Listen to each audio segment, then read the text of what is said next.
Mbote Balandia Canal Kin Télévision, Balandia Canal Congo Télévision, puis Radio Liberté Kinshasa, Topé Bino Zolanda Pébison Azela et YouTube. Merci beaucoup pour la fidélité Nabino, merci pour la confiance pour ça la Kabiso, dans le programme il y a surtout une émission au Grand Plateau, tant que tout Nabino.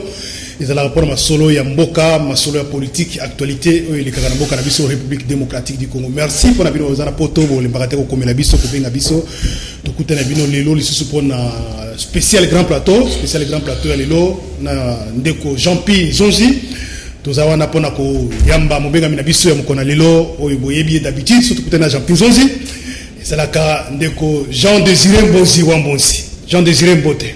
Mbote Mingi, Jean-Médard Liboso.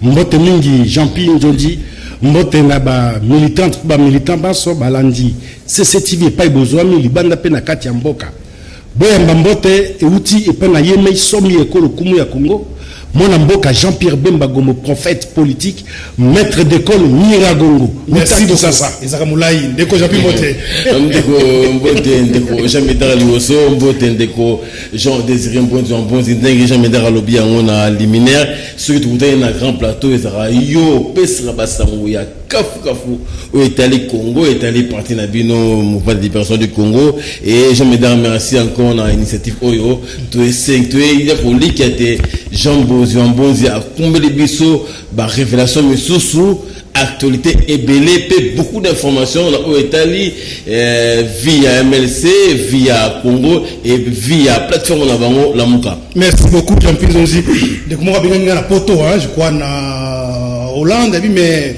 Grand Plateau za Kambozité Grand Plateau za pour Montignoso émission za pour Montignoso to za la ouvert pour Montignoso akoko leka waza disponible bengi Jean-Pierre Jean-Médard pour le Grand Plateau pesi mécanisme yo alors on a Jean-Désiré Mbonzi waza les député provincial secrétaire national chargé de la mobilisation et formation, et mon communicateur et mouvement de libération du Congo, donc la voix autorisée. Donc, ma solo, Italie, moi, la Mouka, qui a déclaration, il y a coordonnateur en exercice, pour Jean-Pierre Bemba, pour Moïse Katumbi, donc, on a une émission qu'on a adhésion à député à groupe parlementaire MLCP Aden na union sacrée aux alliés vision président de la République et puis lobby l'équipe qui destitution au gouvernement de la République pas wapi iluka mana ministre yoso basengeli bongo lelo kotika mwende surtout premier ministre atika démissionnaire attends peut-être qu'il y a ça mais tant que ça émission qu'il y a ça la communication to éviter ceux qui vous allez ndengeni ndeko Jean-Pierre aussi. Merci Jean-Médard Liboso ndeko Mbonzi na moni actualité na la Muka ezali ndebalo na français clopin à tout moment yo ozali un des communicateurs ya MLC ozali au cadre na kati ya MLC ozali par le fait même au cadre na plateforme la Muka ozali na pembeni ya Jean-Pierre Bemba Gombo opinion ezali étonné bana mboka baningani bakamwe ke lelo Bemba Gombo Moïse Katumbi bazali banda ya la Muka parce que les coordonnateurs en exercice to benga mona mboka Martin Fayulu Madidi a décidé ko tchabango pembeni ya la Muka le fait que ba approcher Félix ou va récuser donc troba que la Mugetikale muzito na Fayulu. Merci mingi Jean-Pierre Zonzi. Jean-Médard Liboso, merci. Lelo na kokoma motei professeur. Et sengeli na zongi c'est la ba congolaise pe ba congolais lité ya moko lité ya ngozali nini charte boyokani oyo la Muka batiaka yango na mikanda pe sengeli totosaka yango na kotangela ba militante pe ba militant ba congolaise pe ba congolais charte ya la Muka mingi penza na article 5 p 6 boko kakotanga boyoka bomanyula ngo libela esalaka lisusu makelele te oyo akosala isu makelele na tina nango tokokanga yendoki. Article 5 le présidium est l'organe de décision et d'orientation de la plateforme la Muka. Le présidium il constitue la plus haute autorité, l'instance décisionnelle suprême de la plateforme. Il est composé des membres fondateurs. Le présidium peut inviter toute personne, membre adhérent ou pas, à participer aux réunions sans voix délibérative. Le quorum requis pour toute réunion du présidium est fixé à la totalité de ses membres. Le membre absent peut se faire représenter par un collaborateur de son choix. Les décisions et résolutions du présidium se prennent par consensus. Je reprends. Les décisions et résolutions du présidium se prennent par consensus. Les activités du présidium sont pilotées par le coordonnateur en exercice. On a article 5. Article 6. Le coordonnateur représente et engage la MOUCA auprès des tiers. Il en est le porte-parole.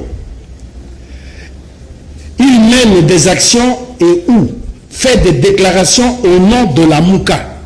Après concertation préalable au sein du présidium. Toutefois, chaque membre fondateur ou adhérent garde son autonomie. Toutefois, chaque membre fondateur ou adhérent garde son autonomie ainsi que sa liberté d'action et peut se prononcer politiquement en son nom propre à celui de son parti ou de son regroupement politique dans le strict respect des 4 fondamentaux de la MOUCA.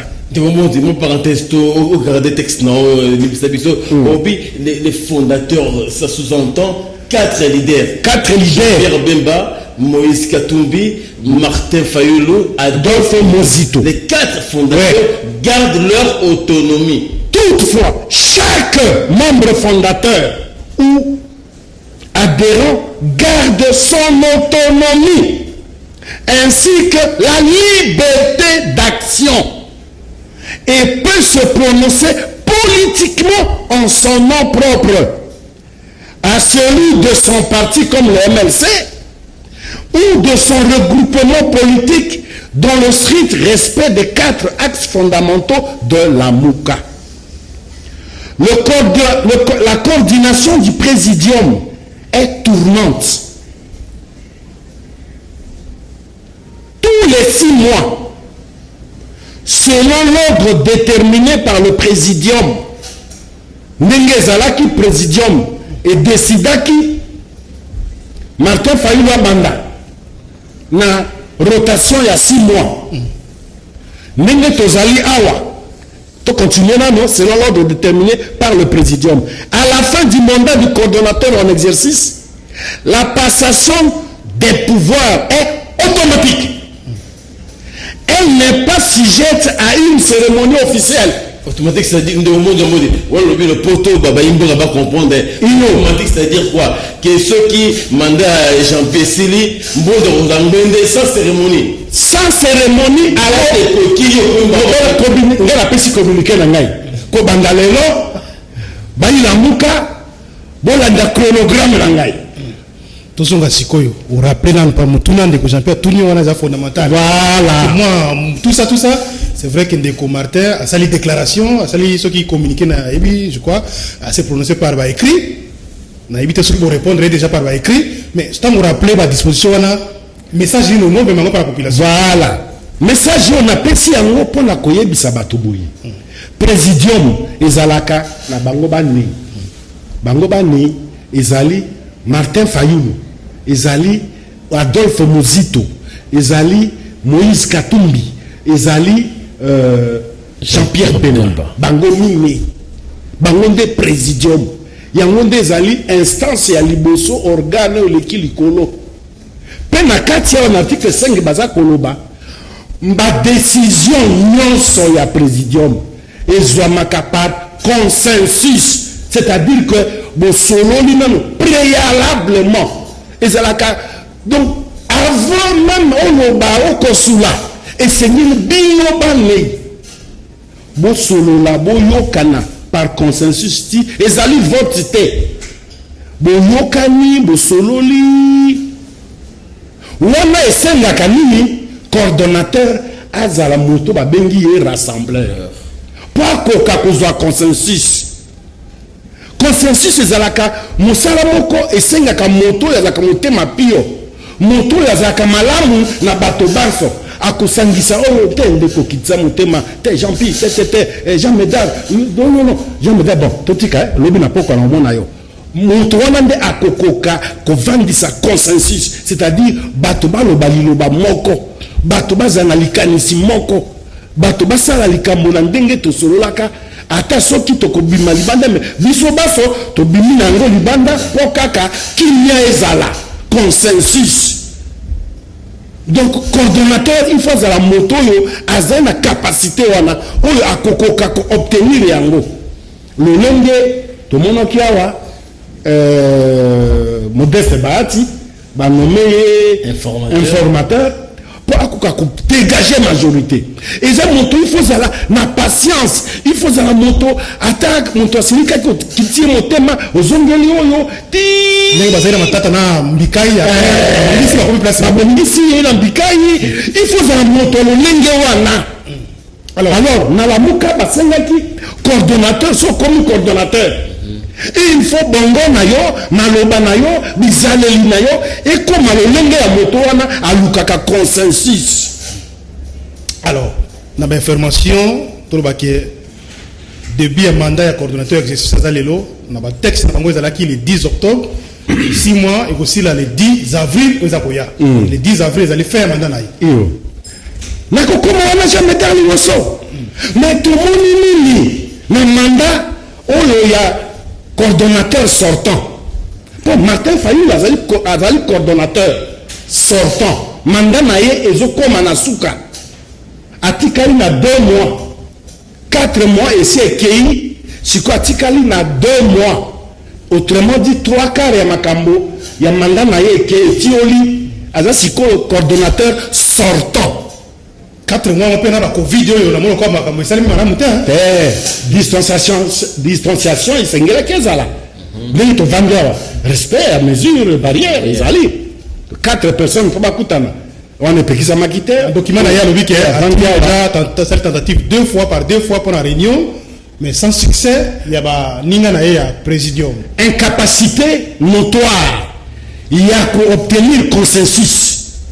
Azali akokaki na mosala wana te ya ko obtenir consensus azangi ba faculté wana pe eloko tokokoma wana ya mibale na kati ya statut charte article 6 ezekoloba polele lobi na présidium moto na moto azali atikali na lingomba na ya azali autonome, c'est-à-dire moto moko akoko pekisa yete koloba na yete pour na lingomba na ye azali autonome pour na fonctionnement ya lingomba na ye pe azali libre soki alobi lelo na kosala déclaration politique na ngai pour na likambo songolo moto akotuna yo azali te la muka ekoki kopekisa yo te kokosola te ozali libre et comment makiawa na kati ya statut tango komi coordonnateur et sengelo tanga statut article 6 ezekoloba yango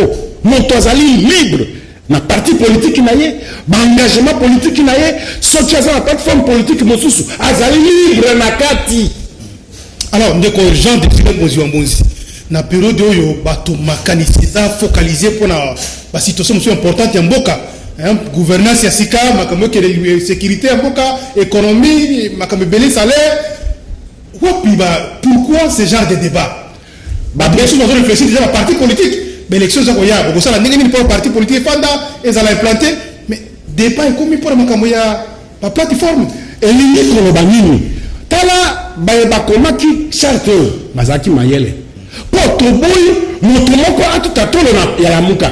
Ozaï la partie politique na yo. Baloba, Ozaï autonome. Sala Mosala ya parti politique na yo. Moto apekisi yote.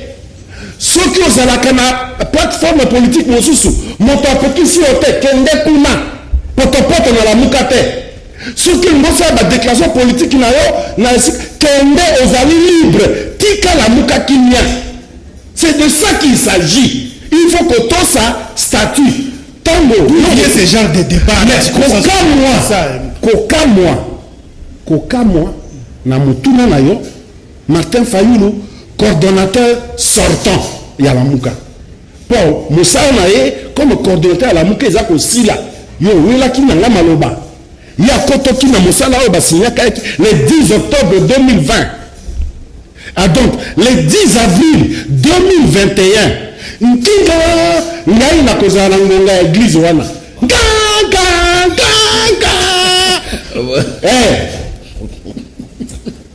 catéchiste ngai pour faire un mandat peut début ya mandat ya Moïse Katumbi donc le 10 avril congolaise et congolais quinoise et quinois bayi politique ya Congo boyeba ete au mokolo mwazomi na sanza ya 2021 Moïse Katumbi akokoma coordonnateur en exercice ya Lamuka et ça est automatique sans protocole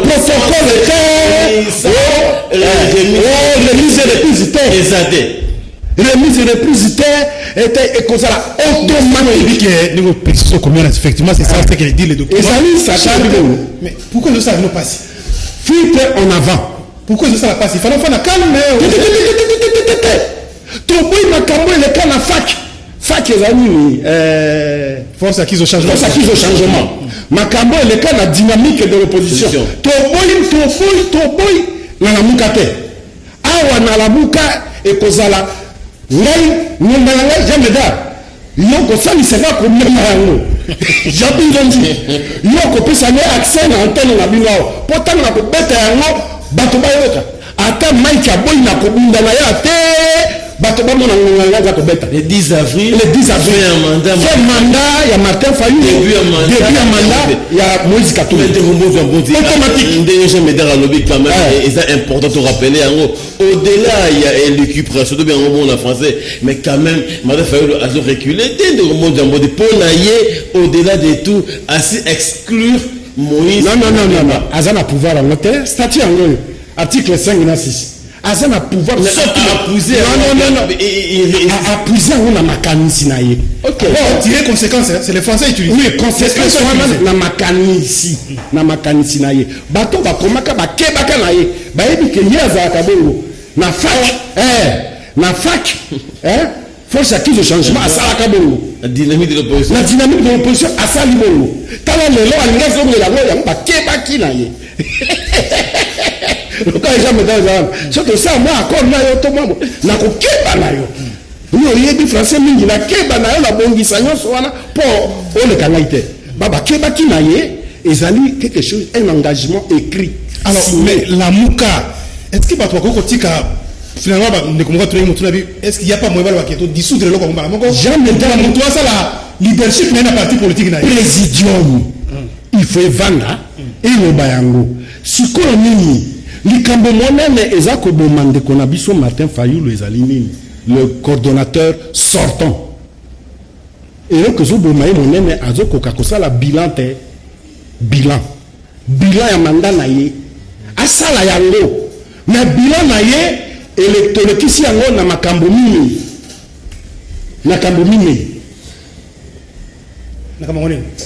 ya liboso songi songi na kati ya Lamuka yo coordonnateur kono songi ndeyo yo coordonnateur kono mobulu na kati olongola oyo olingi okuna te yonde onganzama donc ba conflit tolekisi 4 mois ya ba conflit coordonnateur au centre ya ba conflit yende kono conflit ya mibale kosala makambo oyo ya lingi baninga bakomi nde basali na ye tango ya sali nini plan de sortie de crise na ye baninga mosu babi tolobaki politiquement moto akokozwa engagement na kombo na ye moko akomi wana Martin Fayulu il a raison soki alingaka tisango komba parti politique na ye il a raison na statut ezali bongo totosi oyo aye akomi les États-Unis alimbisi bato baso baboyaki akoma président de la République tobi te il a raison statut charte elobi yango na article 6 toko kompeshe ete mais sikoyo ya lingaki Moïse Katumbi Jean-Pierre Bemba baya baba na kosala epai na ye bakamataka charte na ye wana plan de sortie de crise na ye batambolaka na yango biso awa toye kopesa bino charte ya Martin Fayulu plan de sortie ya Martin Fayulu bakoma ata bamilitant te bakoma basali na ye basalaka mosala mpo na ye mais c'est pas possible molimo ya dictature ezali na ye molimo ya dictature ye nde akomi maître absolu mais mbala oyo boye soki asalaki yango na fac force acquise au changement asalaki na dynamique de l'opposition pour charte alondengo ezalaki te mbala oyo charte ezali mpe eza koconditionner tout le monde azali na liloba moko te oyo nyonso azoloba wana ezali ndoto na ye tobengaka na kisasa ndoto ya baba aloti ndoto ekoleka na mopepe mpo oyo ekomama ezali bongo mpe yango nde ekozala oza komona Martin Fayulu a digéré bien à limbisa ndeko Bemba na Katumbi te le fait que bakutana mokonzi mboka Félix Tshisekedi tamsuye a pressé en malamu te pour la combat na bango ya lamuka mais Jean-Pierre Nzonji awa balobi nini na statut na charte moto na moto azali libre charte ya za na mote nga kama coordonnateur ya tanga ka charte te moto na moto azali libre ya kokenda engagement na ye en son nom propre azali libre engagement na parti politique na ye azali libre engagement na plateforme politique na ye mais de parenthèse yo même charte yango yo de parenthèse tant de Jean-Pierre Bemba na Katumbi bamona ki mona mboka Tshisekedi Félix ezala kumbu ya MSC na ensemble de la kumba la muka mais tango baki komona bango ezalaki invitation Jean-Pierre Bemba président national du MLC c'était libellé libellé Jean-Pierre Bemba président national du MLC kokamwa bon Jean-Pierre Nzonji Jean Medal Yoso attention Jean Désiré Mozwa Mozi tala likambo mosusu ya pasi Martin Fayulu atelemi ye wana elongo na bato ya FCC bashadari Mwilanya bango wana kutu wapi MONUSCO na couloir wana bazoboya bakota batelemisi bango wana yoka biso tomona mabe mpo tozotosa nini charte yoka Moïse Katumbi Jean-Pierre Bemba baboyi babi te azali libre selon le statut soka okende kotelengana kuna na MONUSCO etana beye akei yena banani na bato ya Mwilanya bato ya fe ya Kabila wala pe azali libre en tant que patron ici azali libre akei lokwa siko tupe tolandi te tomoni akomi mpenza malamu ye na bato ya Kabila malamu mpenza azali libre pe tozolokana te bangi basala plateforme na bango ensemble basala plateforme na bango lisanga ye na bato ya Kabila mais azali libre mais lamuka etikali lamuka alors ndeko Jean Désiré Mozwa Mozi na nyonso zoleka oyo to ba dernier communiqué soki ya Martin Fayulu ninga zosenga baninga ba tirer conséquence le fait que ba komi ko proche na Félix Tshisekedi mingi réaction à Bemba particulièrement à président parti politique c'est quoi les regrets c'est quoi jamais c'est la démocratie jamais sa réaction vous rapprocher mingi jamais dali woso motuna na episinga pasi pe mawa ya liboso congolais nyonso azana bosembo azana vérité okoyoka jamais Moïse Katumbi atangi kombo ya Fayulu na mabe to na média to nini jamais il considère que statut est la valeur na yango Jean-Pierre Bemba lolenge moko banda makambo bandi tokutana kato vandi mokonzi na biso na parti kende président to sololi okobeta masolo soko bandi makambo na vandi benya atali yo azongisi elongi et il faut noter ici que tozena mokonzi moko azaka biloba lobate. Il n'est pas bavard. Bon ba yebiye ba kotia na ngatembete. Mais likambo yo boye et salié pas si na motema beti mesa avant de ngai Jean-Pierre Mawa. Erreur na ba erreur na ça na politique. Ce qui a liboso na ndimi que c'est erreur.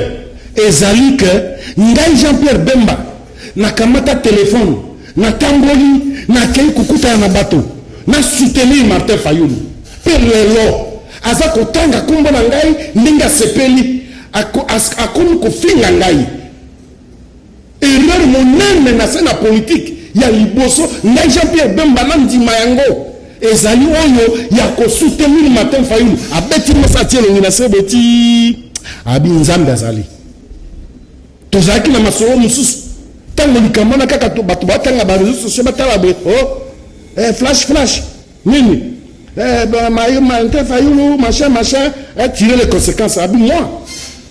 Mais la plus grosse erreur que j'ai connue de ma vie politique, c'est d'avoir soutenu Martin Fayulu, d'avoir osé ouvrir ma bouche, appeler gauche-droite du matin au soir pour que les gens puissent les lire. Prendre tout mon effort, c'est-à-dire le recrutement dans ça là, bateau, nous sommes militaires MLC, ya qu'on soutenir Martin, voter pour lui, tambola, yememaye na tipoy. La plus grosse erreur de ma vie, naïbaki motote. Tout le monde a qui dans Bandaka, tout le monde a qui a Martin dans Bandaka, c'était inédit. Mais de concernant mon tournant toujours, concernant Jean-Pierre Bemba, et les lots bino MLC, Boudou Kansandengi entre tous en comparativement parlant les deux partis et sidé na MLC. Selon yo communicateur MLC, quel parti a dans un rayonnement cassé en Guinée na Congo? Jean-Pierre Zonji. Réuniment entre les deux partis. Jean-Pierre Zonji. Preuve nango kende ben aba assemblée nationale provinciale. Au commun un nombre de députés. Rayonnement yango wana la kisabi na ba députés. Ce que ça a été que signer ça la porte ça la kia motenyo ça yebi yango. MLC Mbazan un nombre de députés et belé. La preuve c'est ça. À chaque législature, MLC azalaka compté parmi les plus grands partis. Na kati na assemblée, na législature nyonso MLC azalaka na top. Mais parti musu otanga wana député moko. Rien à voir. Eza lokola ndeko moko na réseaux sociaux azali kolobananga lobi yo zali travailleur na kati ya supermarché. Patron ya boutique azali mokonzi na bi oui, mais ozobosa na ke gérant ya supermarché aza ko traiter makambo minene ko le patron ya boutique. Na yebisaki ebongo. Simplement pour dire quoi? MLC azali parti à compétition te. Azali parti à tembe na ba parti mususu te. Azali ne parti o ela ko sala musala pour na école ya Congo égal à lui-même. Babundi si MLC na lolenge yoso ba bomi ba militaire na biso ba boteti ba gangale ba docteur soso ba bomi bato ba kangi ba luki na lolenge nyonso ba tangi mokonzi na biso na lolenge mabe kasi MLC etikali MLC ba parti politique ebela wa soki ba zipoko so MLC azwa bino na ba CCTV na Canal Kin ba tumbi bino na bandak et MLC atikali égal à lui-même. Rien à voir. Toko ça la comparaison en athée. Le longue moko te mo kozina biso pe toko comparer pe na bato belete. Ezali bongo wana le solo. Soki oze molai muto mokuse ondima kenaza mokuse. Talangai Jean-Pierre Zonji, tata nanga loba nanga bi mwana ngai. Soki olingo tambola malamu na mokili. Ko lukakate osala makambo elekiyo o kokoka osala te. Sala o mayele pe makoki mayo makokoka. Joueur ya molai motoko muto me dit que mazo dondo akuna na terrain basketball ngai na fa ko sa lo lendo wana te na ko mekate na kuzila inde na football ngai na yena sao mais basket soki na kei na lo lendo na ko sambwa ndele na ko yebisa ebele ba bazalaka ba motema likunya so ke na lo lendo contre MLC na mo ligablo na yo okopea so ke na lo lendo contre Jean-Pierre Bemba na lolenge yo zale pe nzamba pesa yo na pesa ye apesa bino bokesani alekio na molai na mbinga apesa pe mokili na ndenge na ye kotika lolendo wana tozalaka bato mitema na se nzambe akotombola biso ata tosali effort te.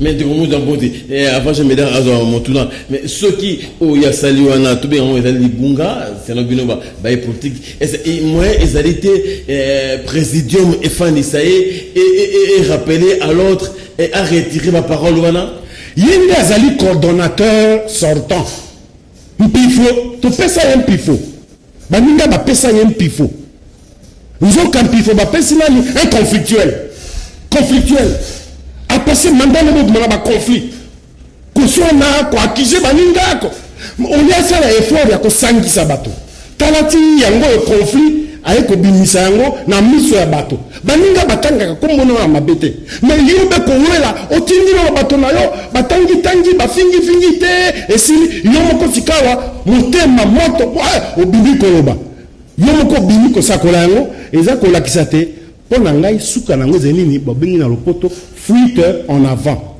au moins déjà te mandat yango ezosila nga na lekisi ngonga na nga na koswana na ko tia ba conflit na kati na nini na tena sala musala na comme nazalaki incapable ya koluka consensus koluka kinya na mitema na maloba na makanisi na misala ya luki yango te ya luki nde division kokabola bato kowelana yango wana akomi ko makelele sikoyo kolukaka po asala ndenga salaka na faki ndenga salaki na dynamique de l'opposition mbala oyo jero charte article 5 et 6 donc et le voilà et ça sans effet non avenu ezali non événement donc bemba na katumi bazana membre ya présidium ya la muka leader ya la muka le 10 avril 2021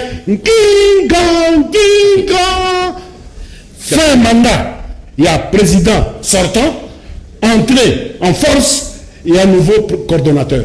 Donc, c'est effectif. Ça se discute pas. Charte motolobi yango.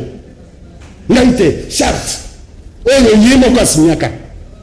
Nyonso kolekana ezali na kati ya bilan na ye négatif, bilan couronné et émaillé des conflits organisé et orchestré par le coordonnateur sortant. Jean-Désiré Mbonzi, qu'on rappelait aux alliés secrétaire national chargé à mobilisation et formation dans le Lisanga ya mouvement de libération du Congo.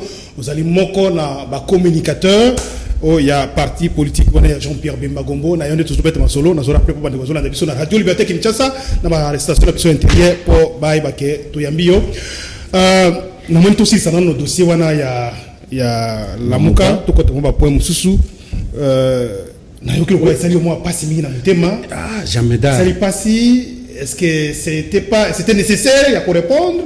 C'est fait. Oui. Pourquoi ça vous a pris ce choqué? Jean Medal Iwosomoni, toute la population na biso, bana, bazai kokola, na mikolo mususu, makama politique, baye bakamara mute, bayo kakaka na ba radio, télévision, le kuta mingi, oh komakabe le kuta bazo koma, pe bato bazo kanga le kuta.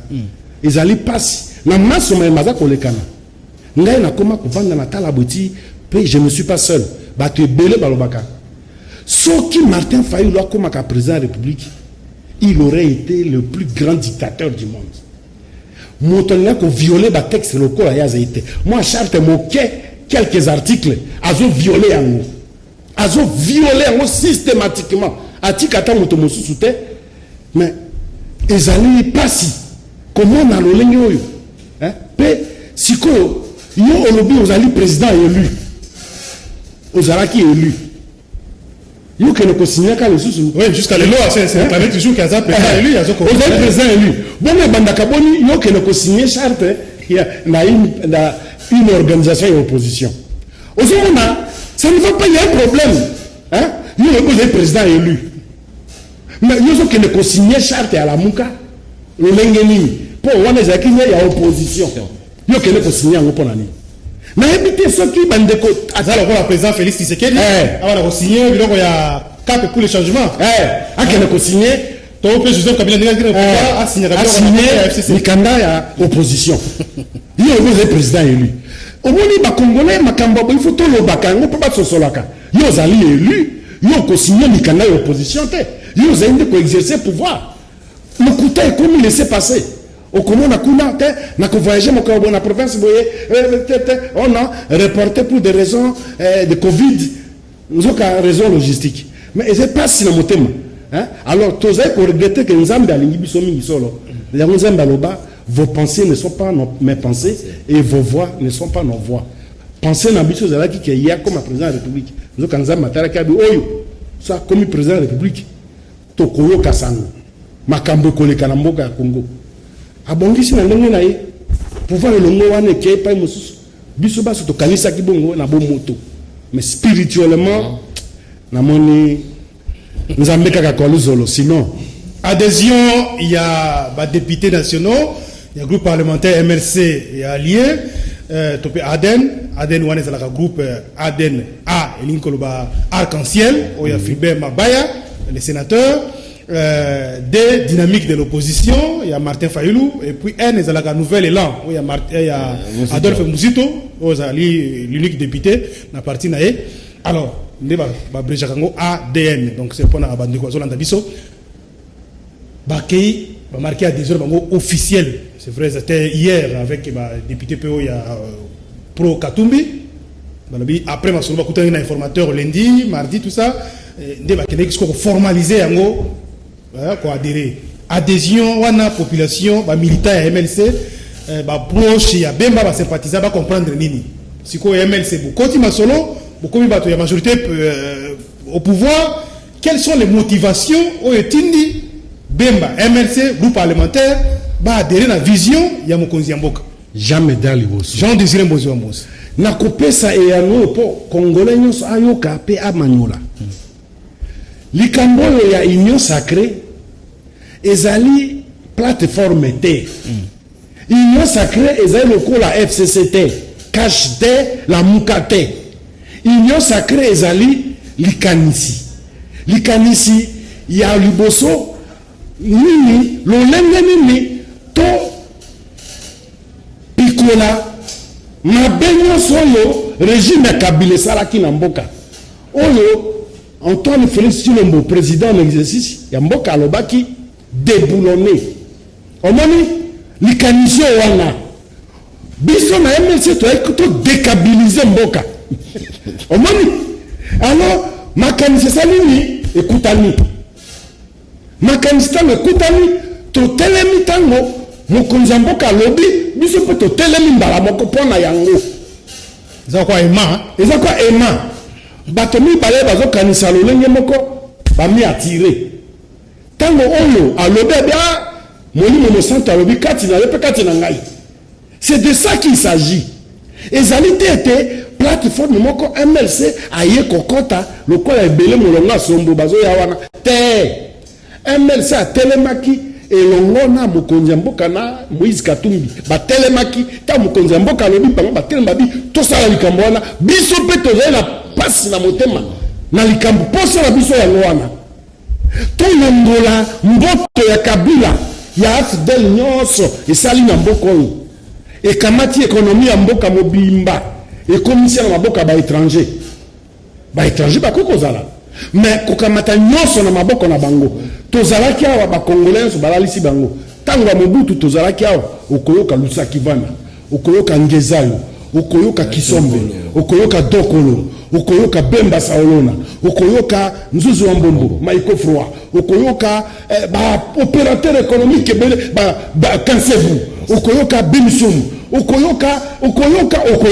limwa ba congolais nyonso ba limwa pasi na motema tobite régime FDL yende kolongola bana mboka na place na bango bato bapaya pe bapaya baya misola na bango nyonso libanda awa boye totikali babola esengeli tokosala ntan tozokanisa likambo yango mwana mboka Antoine Félix Tshilombo alobi yango to makanisi na biso ekokani to telemaki pona yango basusu bate vani musika bazozila China Rambo.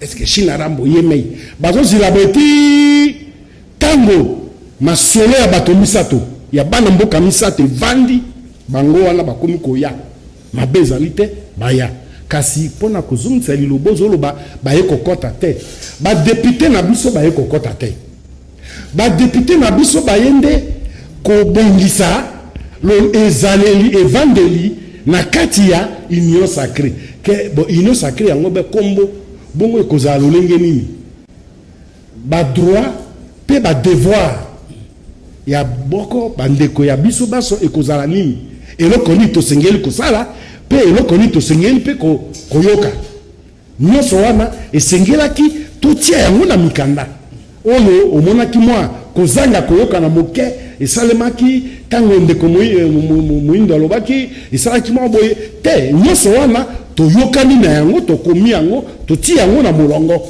omoni bende ezali biso toadere te biso toyebi koformalize kobongisa etelemeli na biso ndenge totelemaki na kati ya mbela oyo président ya république apesaki.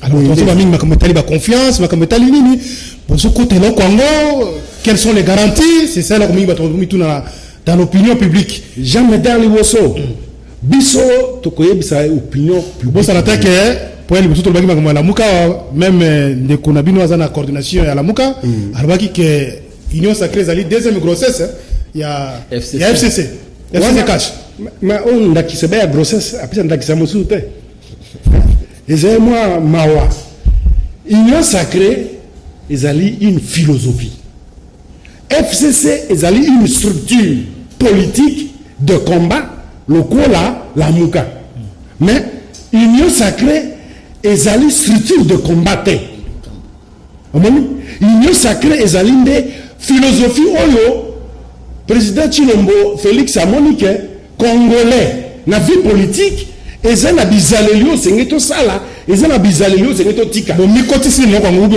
omiti no kwango par conviction par détermination par circonstance par quoi tomi tozai totelemaki po makambo yo ozomi na kati no kwango tolwa ningo voilà tozomi na kati nango te makambo biso toza kokana kosala mwana mboka Félix Chilombo alobi yango alors mpona nini kowelana tosala yango mpo ezali intérêt ya mboka tosala elongo simplement ça eza lokola sikoyo boye soki Jean Médard yo Liboso olobi te tokata matiti na lopango moto nyonso azwa likanisa okata matiti na lopango mpo lopango ekomi na matiti mingi mpo ngai nazwa so nazwi liseti na ye kokata wana nakoti na kati na yo te likambo olobi eza na litomba apporter contribution na yo likambo olobi eza na litomba ya bolamu na biso nyonso mpo ke bakongolais bazwa biloko kita na bango ezongela bakongolais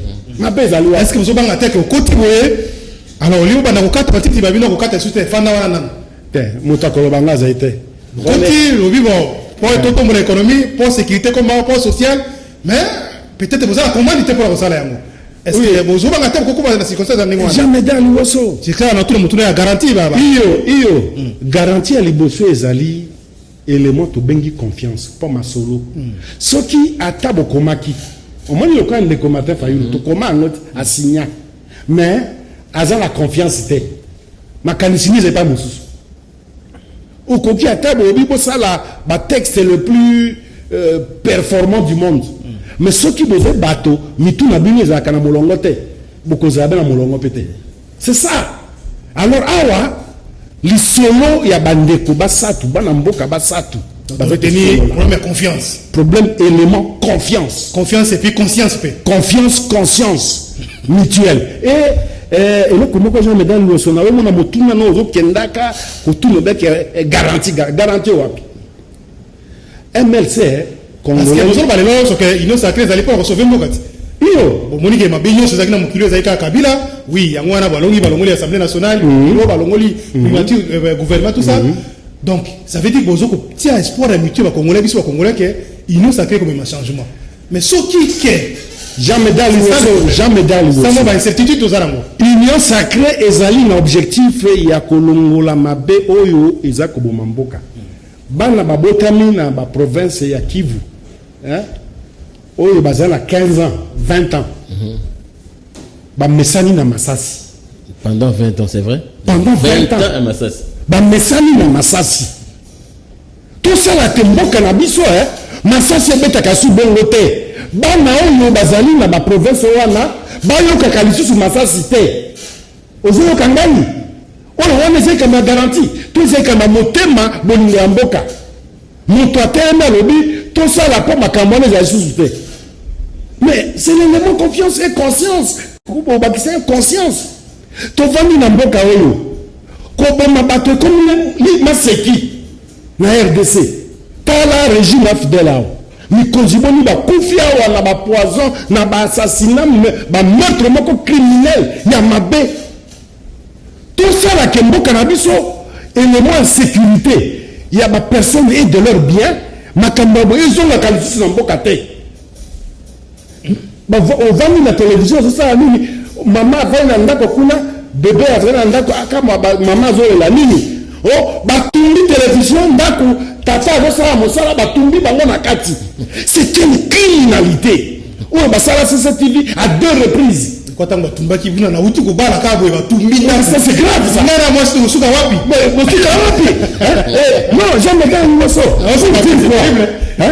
pour dire quoi union sacrée objectif na yango ezali te ote congolais que la déçu te et que ma belle c'est Kabila te ma belle on est outil na régime ya fidèle ma belle wana esila to vandi abo au moins ba building bazotonga bandako bazotonga ezalaka pona banani to yebite et outil wapi to yebite c'est de ça qu'il s'agit union sacrée.